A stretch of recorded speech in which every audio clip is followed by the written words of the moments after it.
Hi hello എല്ലാവർക്കും AVS അക്കാഡമിയുടെ YouTube ചാനലായ പ്രിയ civil studies സർക്കിളിലേക്ക് സ്വാഗതം. ഞാൻ സച്ചിൻ. നമ്മൾ നമ്മുടെ പ്രീവിയസ് ഇയർ ക്വസ്റ്റ്യൻസ് ഡിസ്കസ് ചെയ്ത് ഇതിന്റെ UPSC അല്ലേ. ഓക്കെ, നമ്മൾ കഴിഞ്ഞ ക്ലാസ്സുകളായിട്ട് പൊളിറ്റിയുടെ ഓരോരോ വർഷത്തെയും PYQs ഡിസ്കസ് ചെയ്യുകയായിരുന്നു. അപ്പം നിങ്ങളറിയാം AVS അക്കാഡമി ഫോളോ ചെയ്യുന്നവരാണെങ്കിൽ നിങ്ങൾക്കറിയാം നമ്മൾ സ്ഥിരമായിട്ട് ക്ലാസ്സുകൾ അപ്ലോഡ് ചെയ്യുന്നതാണ്. പ്രത്യേകിച്ച് PYQയുടെ ക്ലാസ്സുകൾ തിങ്കളാഴ്ചയും ബുധനാഴ്ചയും വെള്ളിയാഴ്ചയും നമ്മൾ അപ്ലോഡ് ചെയ്യാറ്.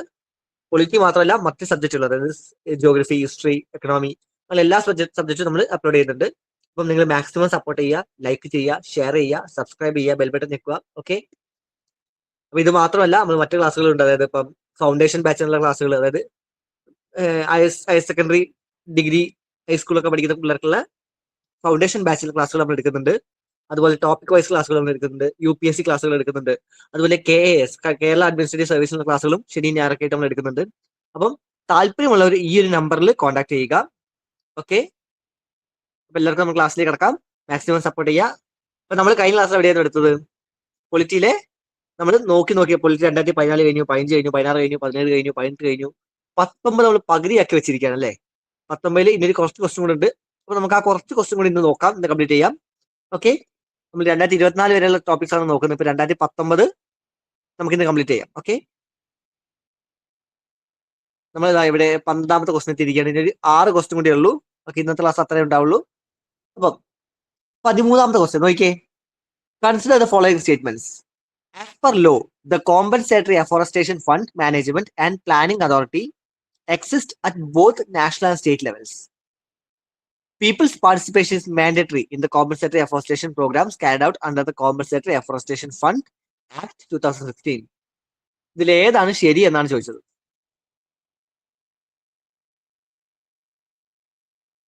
ഏതാണ് കറക്റ്റ്? അറിയോ ആൻസർ ആർക്കെങ്കിലും?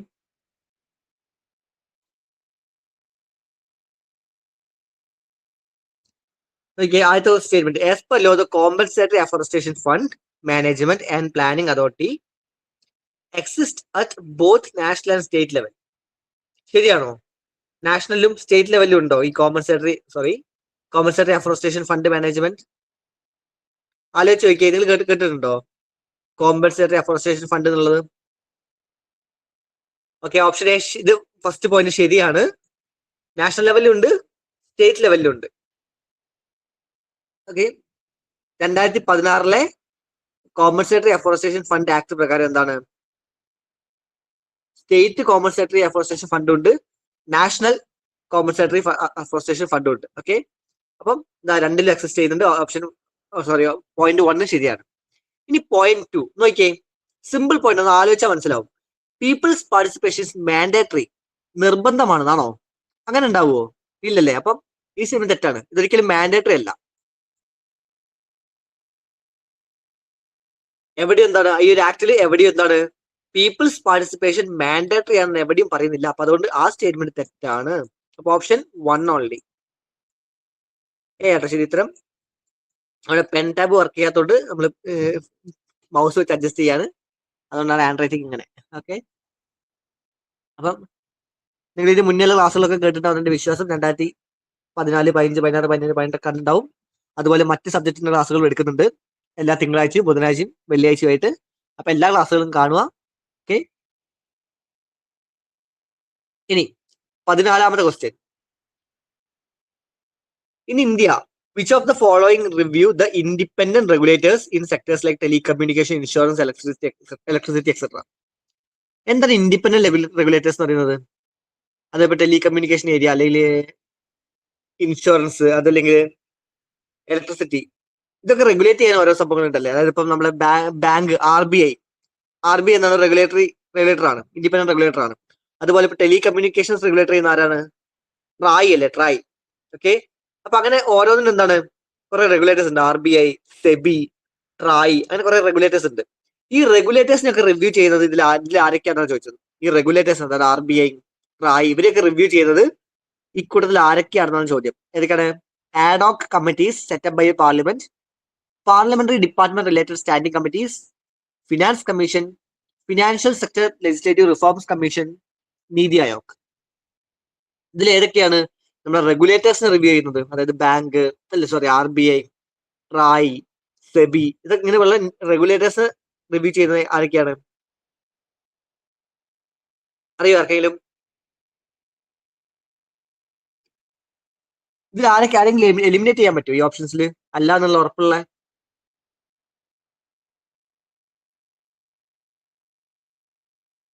നോക്കിയേ, ഒന്ന് ആലോചിച്ചാൽ മനസ്സിലാവും. ഫിനാൻസ് കമ്മീഷൻ റെഗുലേറ്റേഴ്സിനെ റിവ്യൂ ചെയ്യാറുണ്ടോ? ഇല്ലല്ലേ. അത് അവരുടെ വർക്കല്ല. അവരുടെ വർക്ക് എന്താണ്? ഫണ്ട് അങ്ങോട്ടും ഇങ്ങോട്ടും അലോക്കേറ്റ് ചെയ്യുന്നല്ലേ, സ്റ്റേറ്റിനും സെൻട്രൽ ഗവൺമെന്റ് ഒക്കെ ഫണ്ട് ഡിവൈഡ് ചെയ്ത് കൊടുക്കുന്നതാണ് ഫിനാൻസ് കമ്മീഷൻ. അതിനുള്ള അഡ്വൈസ് ചെയ്യുന്നതാണ് എന്ത്, റെക്കമെൻഡ് ചെയ്യുന്നതാണ് ഫിനാൻസ് കമ്മീഷന്റെ ജോലി. അപ്പൊ ഫിനാൻസ് കമ്മീഷൻ അല്ല. അതുപോലെ തന്നെ നീതി ആയോഗ്, ഇവരെന്താണ്? പ്ലാനിംഗ് കമ്മീഷന് പകരം വന്നതാണ്. ഇവരുടെ റോൾ എന്താണ്? ഇവരും അഡ്വൈസറി റോളാണ്. അല്ലാതെ ഈ റെഗുലേറ്റേഴ്സിനെ റിവ്യൂ ചെയ്യുന്ന റോളൊന്നും എന്താ നീതി ആയോഗില്ല. ഇത് രണ്ടും അല്ല നമുക്ക് ഉറപ്പിച്ച്. 3ഉം 5ഉം അല്ല. 3ഉം 5ഉം ഇല്ലാത്ത ഓപ്ഷൻ ഏതാണുള്ളത്? ഇതില് 1ഉം 2ഉം മാത്രമേ ഉള്ളൂ. അപ്പൊ ഓപ്ഷൻ നോക്കുമ്പോൾ നിങ്ങൾക്ക് ആൻസർ കിട്ടും. 3 ഇത് തെറ്റാണ്, 3ഉം 5ഉം ഇത് തെറ്റാണ്, 2ഉം 5ഉം ഇത് തെറ്റാണ്. ഓപ്ഷൻ 1ഉം 2ഉം മാത്രമാണ് ശരി. ഇത്ര നമുക്ക് മനസ്സിലായി അല്ലേ? അപ്പൊ എന്താണ്? Financial sector legislative reforms commission. അതൊരു കമ്മീഷനാണ്. എന്തിനാ? ഈ ഫിനാൻഷ്യൽ ലെജിസ്ലേഷൻ ഒക്കെ എന്താ റിവ്യൂ ചെയ്യാനുള്ള ഒരു കമ്മീഷനാണ്. അല്ലാതെ എന്താ റെഗുലേറ്റേഴ്സ് റിവ്യൂ ചെയ്യാനുള്ള സംഭവമല്ല. ഓക്കെ, അപ്പൊ അതുകൊണ്ട് ഇതും തെറ്റാണ്. ഇനി പാർലമെന്ററി ഡിപ്പാർട്ട്മെന്റ് സ്റ്റാൻഡിംഗ് കമ്മിറ്റീസ്. അപ്പൊ 1ഉം 2ഉം ശരി, നമുക്ക് അറിയാം, മനസ്സിലായി അല്ലേ? ഇനി ഡിപ്പാർട്ട്മെന്റ്, അതായത് പാർലമെന്റിൽ ഡിപ്പാർട്ട്മെന്റ് റിലേറ്റ് ചെയ്തുള്ള കുറെ സ്റ്റാൻഡിംഗ് കമ്മിറ്റീസ് ഉണ്ട്. എത്ര ഉണ്ട് അറിയാം? കൃത്യമായി പറഞ്ഞാൽ 24 സ്റ്റാൻഡിംഗ് കമ്മിറ്റീസ് ഉണ്ട് നമുക്ക്, ഡിപ്പാർട്ട്മെന്റ് റിലേറ്റഡ് സ്റ്റാൻഡിംഗ് കമ്മിറ്റീസ്. 2 ഹൗസിലുമായിട്ട്, അതായത് ലോക്സഭയിലും രാജ്യസഭയിലുമായിട്ട്. ഇവരെന്താണ്? ഇവർ ഓരോ മിനിസ്ട്രിയുടെയും എന്താണ് ബേസ് ചെയ്തിട്ടുള്ള പല ഡിപ്പാർട്ട്മെന്റ് സ്പെസിഫിക് ആയിട്ട് റിവ്യൂ ചെയ്യും ഒക്കെ ചെയ്യുന്നതാണ്. അവർ റെഗുലേറ്റേഴ്സിനെ എന്താണ് ഇവർ റിവ്യൂ ചെയ്യാറുണ്ട്, ഈ parliamentary department related standing committees. Okay, അപ്പൊ അത് ശരി ഉത്തരവാണ്. സെക്കൻഡ് ശരിയാണ്. ഇനി ആഡോക് കമ്മിറ്റീസ്. എന്താണ് ആഡോക് കമ്മിറ്റീസ്? അതെന്തെങ്കിലും സ്പെസിഫിക് ആയിട്ടുള്ള കാര്യങ്ങൾക്ക് വേണ്ടിയിട്ട് പാർലമെന്റ് എസ്റ്റാബ്ലിഷ് ചെയ്യുന്ന കമ്മിറ്റിയാണ് ആഡോക് കമ്മിറ്റീസ്. റെഗുലേറ്റേഴ്സിന്റെ വർക്കിംഗ് എക്സാമിൻ ചെയ്യാൻ എന്താണ് ആഡോക് കമ്മിറ്റീസ് ഉണ്ടാക്കാറുണ്ട്. അത് ഇതിനു മുന്നേ പല സമയത്ത് ഉണ്ടായിട്ടുണ്ട്. അപ്പൊ അതുകൊണ്ട് അതും ശരിയാണ്. അപ്പൊ ഓപ്ഷൻ 1 and 2, ഓപ്ഷൻ എ ആണ്.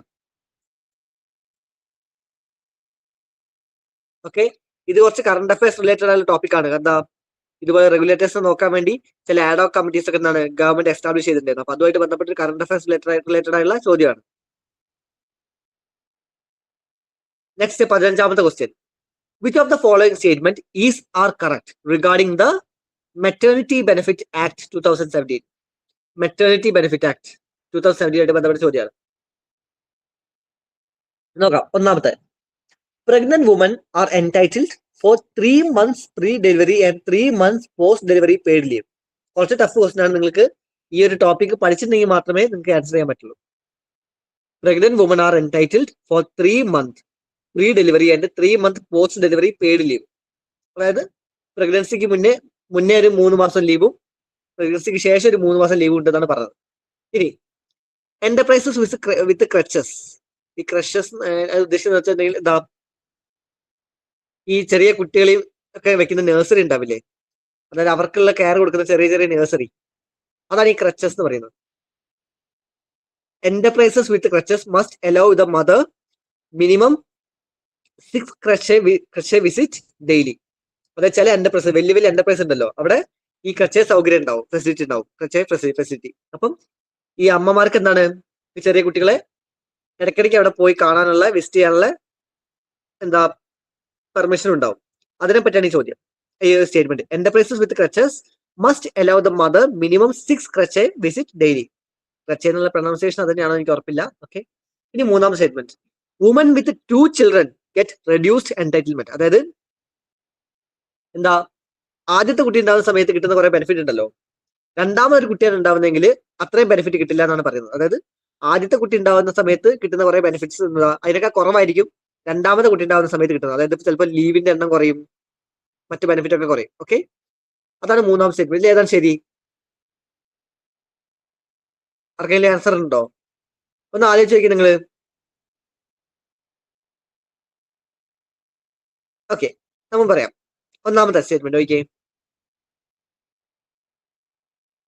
മെറ്റേണിറ്റി ബെനിഫിറ്റ് ആക്ട് പ്രകാരം എന്താണ്,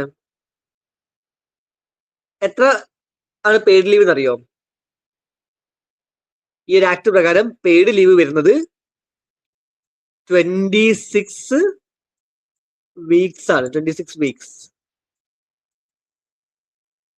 26 വീക്സ് എന്ന് പറയുമ്പോൾ എത്രയായി?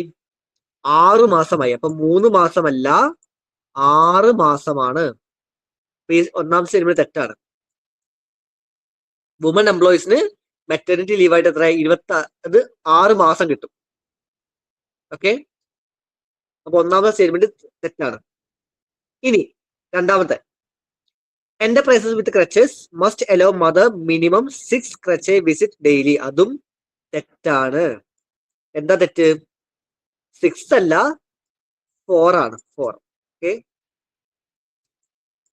4 വിസിറ്റ് ആണ്. അപ്പൊ അതും തെറ്റാണ്.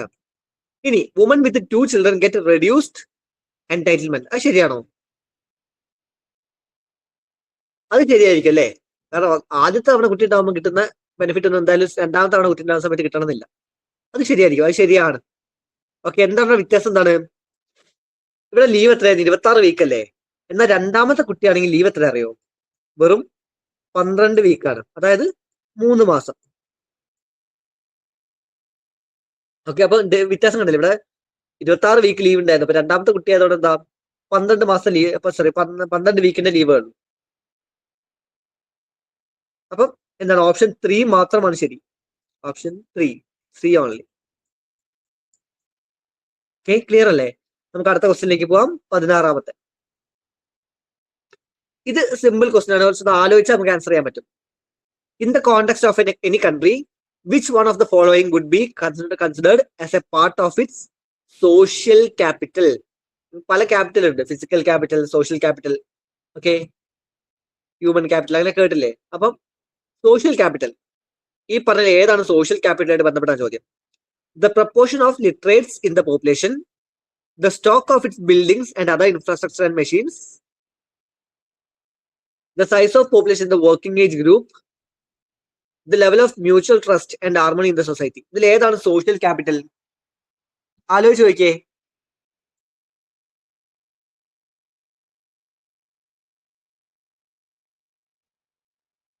ഞാൻ പറഞ്ഞു പല ക്യാപിറ്റൽ ഉണ്ട്. സോഷ്യൽ ക്യാപിറ്റൽ ഉണ്ട്, ഫിസിക്കൽ ക്യാപിറ്റൽ ഉണ്ട്, അതുപോലെ ഹ്യൂമൻ ക്യാപിറ്റൽ ഉണ്ട്.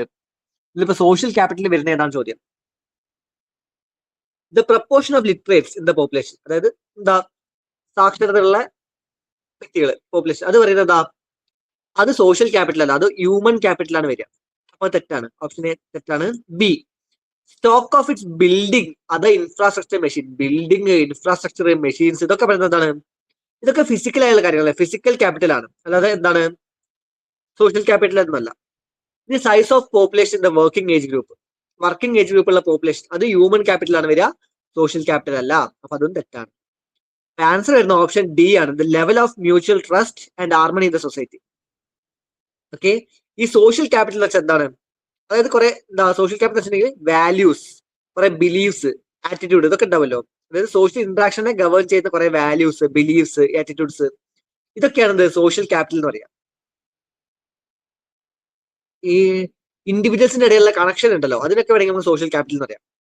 അതായത് അവരുടെ ഇന്ററാക്ഷൻസ്, അതൊക്കെ സോഷ്യൽ ക്യാപിറ്റലിലാണ് വരിക.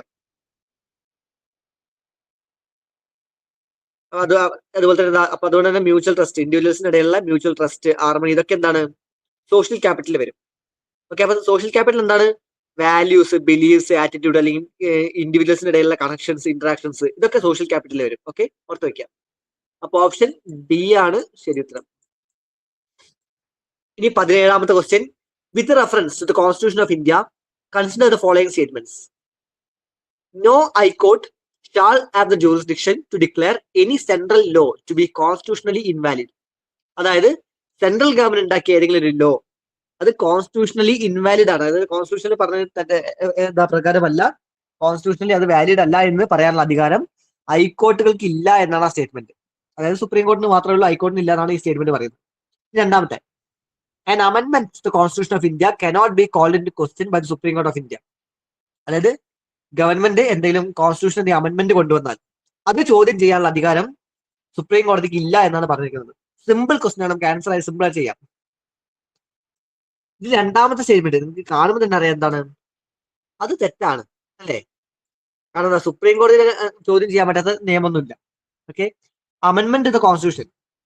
സെൻട്രൽ നമ്മുടെ സുപ്രീം കോടതി ആരാണ്? നമ്മുടെ ഗാർഡിയൻ ഓഫ് കോൺസ്റ്റിറ്റ്യൂഷൻ എന്ന് പറയുന്ന ആരാണ്? സുപ്രീം കോടതിയാണ്. അപ്പൊ എന്താണ്, എന്ത് കോൺസ്റ്റിറ്റ്യൂഷൻ അമെന്റ്മെന്റ് കൊണ്ടുവന്നാലും എന്ത് നിയമം കൊണ്ടുവന്നാലും അത് ക്വസ്റ്റ്യൻ ചെയ്യാനുള്ള അധികാരം ആർക്കുണ്ട്? സുപ്രീം കോടതിക്ക് ഉണ്ട്. ഓക്കെ, സുപ്രീം കോടതി ഗാർഡിയൻ ഓഫ് കോൺസ്റ്റിറ്റ്യൂഷൻ ആണ്. അപ്പം അങ്ങനെ സുപ്രീം കോടതി ക്വസ്റ്റ്യൻ ചെയ്യാൻ പറ്റാത്ത നിയമമൊന്നും അമെന്റ്മെന്റ് ഒന്നും ആർക്കും കൊണ്ടുവരാൻ പറ്റില്ല. അപ്പൊ അത് തെറ്റാണ്. ഇനി ആദ്യത്തത്, no high court shall have the jurisdiction to declare any central law to be constitution invalid. നിങ്ങൾക്കറിയാം സുപ്രീം കോടതിക്ക് എന്താണ് സെൻട്രൽ ലോ ഇൻവാലിഡ് ആണെന്ന് അല്ലെ പറയാൻ അധികാരം ഉണ്ടല്ലേ? സെൻട്രൽ ലോ പാടില്ല, അത് നിലനിൽക്കാൻ പാടില്ല എന്ന് പറയാനുള്ള അധികാരം ആർക്കുണ്ട്? സുപ്രീം കോടതിക്ക് ഉണ്ട്. ഹൈക്കോർട്ടിന് ആ അധികാരം ഉണ്ടോ? ഹൈക്കോർട്ടിനും ആ അധികാരമുണ്ട്. ഓക്കെ, അപ്പൊ ഈ സ്റ്റേറ്റ്മെന്റ് തെറ്റാണ്. ഹൈക്കോടതിക്കും സുപ്രീം കോടതിക്കും എന്താണ്, സെൻട്രൽ ഗവൺമെന്റ് ഉണ്ടാക്കിയ ലോ കോൺസ്റ്റിറ്റ്യൂഷണൽ ഇൻവാലിഡ് ആണെന്ന് വിധിക്കാൻ പറ്റും.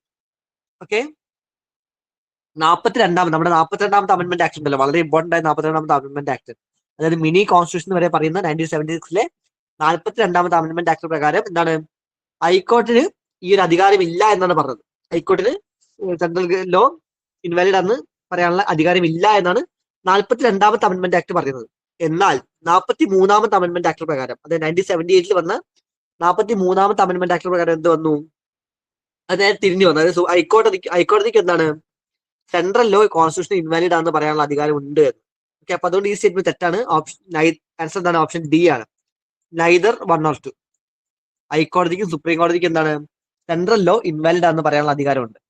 അതുപോലെ തന്നെ എന്താ, ഏത് അമെന്റ്മെന്റ് ആണെങ്കിലും എന്താണെങ്കിലും എന്താണ്, സുപ്രീം കോടതിക്ക് ക്വസ്റ്റ്യൻ ചെയ്യാം. ഇനി ഇന്നത്തെ അവസാനത്തെ ക്വസ്റ്റ്യൻ വളരെ ചെറിയ ക്ലാസ് ആയിരുന്നു. നമ്മൾ 2019 ബാക്കിയുള്ളത് കംപ്ലീറ്റ് ചെയ്തതാണ്. ഓക്കെ, അടുത്ത ക്ലാസ്സിൽ നമുക്ക് 2020 തുടങ്ങാം. ഓക്കെ, അപ്പൊ നോക്കിയേ 18. In the context of polity, which one of the following would you accept as the most appropriate definition of liberty? Liberty നമ്മൾ ക്ലാസ് ഈ ഒരു PYQ തുടങ്ങിയ ശേഷം പലതവണ പറഞ്ഞുള്ള ടേം ആണ് എന്ത്? ലിബർട്ടി. ഇത് മുന്നേ ചോദിച്ചിട്ടുണ്ട് അല്ലേ? ഓക്കെ, അപ്പൊ ഇതില് ഈ പറഞ്ഞു വെച്ചിട്ട് ഏറ്റവും അപ്രോപ്രിയേറ്റ്, കറക്റ്റ് അല്ല എന്നാൽ ഏറ്റവും അപ്രോപ്രിയേറ്റ് ആയിട്ടുള്ള ഡെഫിനിഷൻ ഏതാണെന്നാണ് ചോദിച്ചത് ലിബർട്ടിയുടെ. Protection against tyranny of political rulers, absence of restraint, opportunity to do whatever one likes, opportunity to develop oneself fully. ഇതിൽ ഏതാണ്? എന്താണ് ലിബർട്ടി? ഫ്രീഡം നമ്മൾ വ്യത്യാസം എന്താണ്? ഫ്രീഡം എന്ന് വെച്ചാൽ കുറച്ചുകൂടി എന്താ, ബ്രോഡ് ആയുള്ള ഒരു കേസാണ്. അതായത് എന്താ, എന്തും ചെയ്യാനുള്ള അധികാരം, അല്ലെ ഒരു എന്തും ചെയ്യാനുള്ള റൈറ്റ്, അതായത് ഫ്രീഡം, നമ്മൾ എന്ത് ചെയ്യാനുള്ള ഒരു ഫ്രീ. ഓക്കെ, അതാണ് ഫ്രീഡം എന്ന് പറയുന്നത്. എന്നാൽ ലിബർട്ടി എന്ന് പറയുന്നത് നിയമത്തിനും കോൺസ്റ്റിറ്റ്യൂഷനൊക്കെ ഉള്ളില്, അതായത് അവർ തരുന്ന ഒരു ലിമിറ്റേഷൻ ഉണ്ടല്ലോ, ആ ലിമിറ്റേഷന് ഉള്ളിലുള്ള ഫ്രീഡം ആണ് എന്ത്? ലിബർട്ടി. അതായത് നമുക്ക് എന്തും തോന്നിയ പോലെ ചെയ്യാൻ പറ്റില്ല. നമ്മൾ നിയമത്തിന്റെ പരിധിയിൽ വരുന്ന കാര്യങ്ങൾ നമുക്ക് ചെയ്യാൻ പറ്റും. നമുക്ക് എന്താ, നിയമം തെറ്റിച്ചോണ്ടൊന്നും ചെയ്യാൻ പറ്റില്ല. നിയമത്തിന്റെ ഉള്ളിൽ എന്താ, നമുക്ക് എല്ലാ ഫ്രീഡം ഉണ്ട്. ആ നിയമത്തിനുള്ളിൽ നമുക്ക് എന്ത് വേണമെങ്കിലും ചെയ്യാം, എല്ലാ ഫ്രീഡം ഉണ്ട്. നിയമം തെറ്റിക്കാതെ നമുക്ക് എന്തും ചെയ്യാം അല്ലെ? അപ്പൊ ആ ഒരു റെസ്ട്രിക്ഷനോടുള്ള ഫ്രീഡം ഉണ്ടല്ലോ, അതായത് നമ്മുടെ കോൺസ്റ്റിറ്റ്യൂഷനും അല്ലെങ്കിൽ നിയമങ്ങൾ തരുന്ന ആ ഒരു ബൗണ്ടറിന്റെ ലിമിറ്റേഷന്റെ ഉള്ളിലുള്ള ഫ്രീഡം, അതാണ് ലിബർട്ടി. ഓക്കെ, അപ്പൊ ഇതിൽ ഏറ്റവും കൂടുതൽ ചേരുന്ന പോയിന്റ് എന്താ വെച്ചിട്ടുണ്ടെങ്കിൽ ആബ്സെൻസ് ഓഫ് റിസ്ട്രെയിന്റ് ആണ്. ഓക്കെ, ലിബർട്ടി എന്ന് പറയുമ്പോൾ എന്താണ്, absence of restraints on the activities of individual and at the same time providing opportunities for the development of individual personalities. നമുക്ക് ഇത് ഈ ഒരു പോയിന്റും വരും, ഡിയും വരും. പക്ഷെ UPSC ആൻസർ പ്രകാരം ഓപ്ഷൻ ബി ആണ് കുറച്ചുകൂടെ മോസ്റ്റ് അപ്രോപ്രിയേറ്റ് എന്നല്ല പറഞ്ഞത്. അപ്പൊ ഏറ്റവും അപ്രോപ്രിയേറ്റ് വരുന്നത് ഏതാണ്? ആബ്സെൻസ് ഓഫ് റിസ്ട്രെയിന്റ് ആണ്. നമുക്ക് ഈ ഓപ്ഷൻ ഡിയും ഡൗട്ട് വരും, എന്നാലും ഏറ്റവും അപ്രോപ്രിയേറ്റ് ആയിട്ട് വരുന്നത് ഏതാണ്? ആബ്സെൻസ് ഓഫ് റിസ്ട്രെയിന്റ് ആണ്.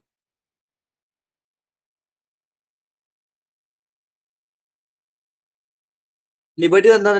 എന്തും ചെയ്യാനുള്ള ലൈസൻസ് അല്ല ലിബർട്ടി. എന്താണ്, നമ്മുടെ കോൺസ്റ്റിറ്റ്യൂഷനിൽ പറഞ്ഞിരിക്കുന്ന ലിമിറ്റേഷൻസ് ഉള്ളിൽ നമുക്ക് ചെയ്യാൻ പറ്റുന്ന കാര്യങ്ങളാണ് ലിബർട്ടി എന്ന് പറയുന്നത്.